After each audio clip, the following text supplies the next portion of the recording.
આપ નિહાળી રહ્યા છો એબીસી ન્યૂઝ. જોઈએ સમાચાર વિગતવાર. ડીસામાં ખોરાક અને ઔષધ નિયમન તંત્રની મોટી કાર્યવાહી. 6.12 લાખની કિંમતનો 987 લીટર શંકાસ્પદ ઘીનો જથ્થો. પ્રજાજનોના સ્વાસ્થ્ય સાથે છેડા કરતા અને ભેળસેળયુક્ત ખાદ્ય પદાર્થોનું વેચાણ કરતા તત્વો સામે ખોરાક અને ઔષધ નિયમન તંત્ર દ્વારા લાલા કરવામાં આવે છે. પાલનપુર વર્તુળ કચેરી હેઠળ આવતા ડીસા વિસ્તારમાં ફૂડ સેફ્ટી વિભાગની ટીમે સરપ્રાઇઝ ચેકિંગ હાથ ધરીને વિવિધ ડેરી પેઢીઓમાંથી 6.12 લાખની કિંમતનું 987 લીટર શંકાસ્પદ ઘીનો જથ્થો જપ્ત કર્યો છે. આ સમગ્ર કાર્યવાહી પાલનપુર વર્તુળ કચેરીના ડેઝિગ્નેટેડ ઓફિસર ટીએચ પટેલના માર્ગદર્શન હેઠળ ફૂડ સેફ્ટી ઓફિસર કે ચૌધરી તથા એમએલ ગુર્જરની ટીમ દ્વારા સફળતાપૂર્વક પાર પાડવામાં આવી.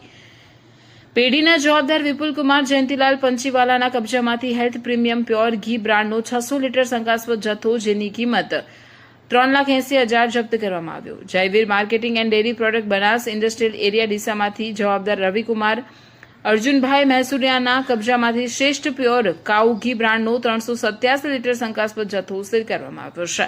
જપ્ત કરાયેલા ઘીના નમૂનાઓ મેળવીને પબ્લિક એનાલિસ્ટ લેબોરેટરીમાં ચકાસણી અર્થે મોકલી આપવામાં આવ્યો છે. લેબોરેટરી રિપોર્ટ આવ્યા બાદ નિયમ અનુસાર કાયદેસરની કડક કાર્યવાહી હાથ ધરવામાં આવશે. ખોરાક અને ઔષધ નિયમન તંત્ર દ્વારા સ્પષ્ટ સૂચના આપવામાં આવી છે કે પ્રજાના આરોગ્ય સાથે જોખમ ઊભું કરતા ભેળસેળિયા વેપારીઓને બક્ષવામાં આવશે નહીં. રિપોર્ટર વિપુલભાઈ ચૌધરી, રાધનપુર.